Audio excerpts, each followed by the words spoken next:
Вртелешката во Чезантико. Еднаш во Чезантико на морскиот брег имала една вртелешка.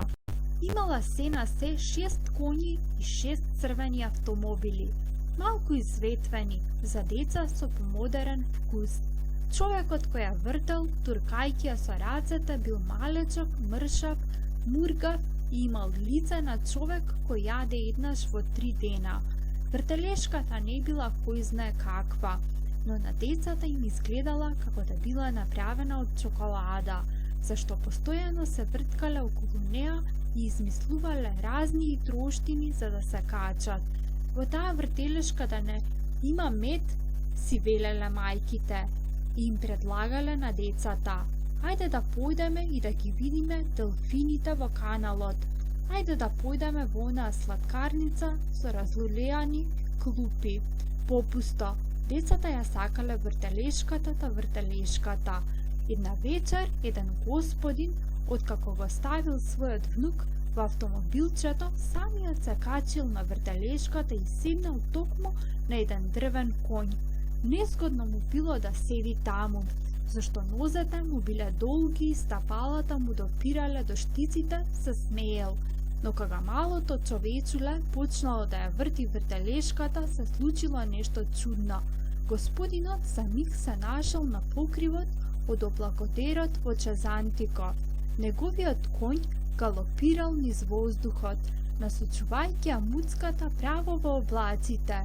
Погледнал господинот надолу и ја видел целата Романија, потоа сета Италија, потоа цела земја, што се оддалечувала под копитата на кончето и наскоро се претворила во една модрикава вртелешка и се вртала, покажувајќи си ги еден по друг своите континенти и океани нацртани како географска карта.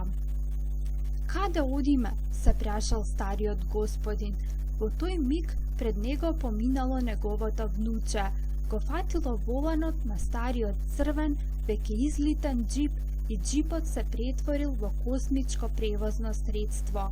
И по него во редица сите други деца спокојни и сигурни на својата орбита како вештачки сателити.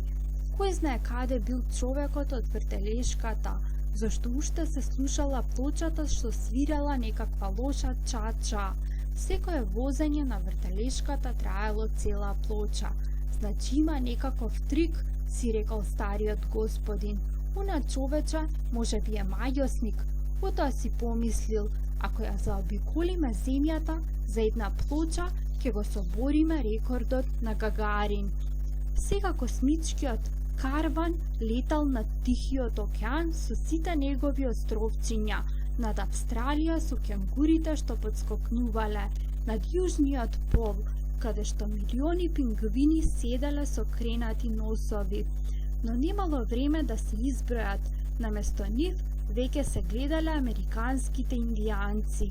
Тие давале сигнали со чат и етети ги облакотерите на Њу Јорк.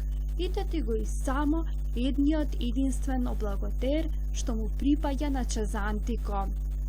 Плочата завршила. Стариот господин се загледал вџашен. Тој пак се наоѓал на старата мирна вртелешка на Јадранскиот брег и мргавото и мршаво човечуле внимателно ја запирало без нагла промена на брзината. Стариот господин слегол, поревајки се. Слушајте, му рекол на човечето, но вој немал време да му обрнува внимание. Други деца ги зафатиле кончињата и автомобилите. Вртелешката одново тргнала во нова обиколка околу светот. Гледајте, викнал стариот господин разнервирано. Човечето не го ни погледнало. Тоа ја туркало вртелешката, се гледале веселите лица на децата што се вртеле, кои ги барале лицата на своите родители затворени во круг, сите со храбрувачки насмевки. Дали е мајосник ова човечуле за 2 пари? Дали е мајосна таа несигурна машина под звуците на една лоша чача? Терај, заклучи старецот. Подобро ќе биде со никого да не го споделувам своето мислење. Може би ќе ми се смеат зад грб и ќе ми речат: Не знаете ли дека за вашата возраст е опасно да се качувате на вртелешка, зашто ќе ви се заврти светот?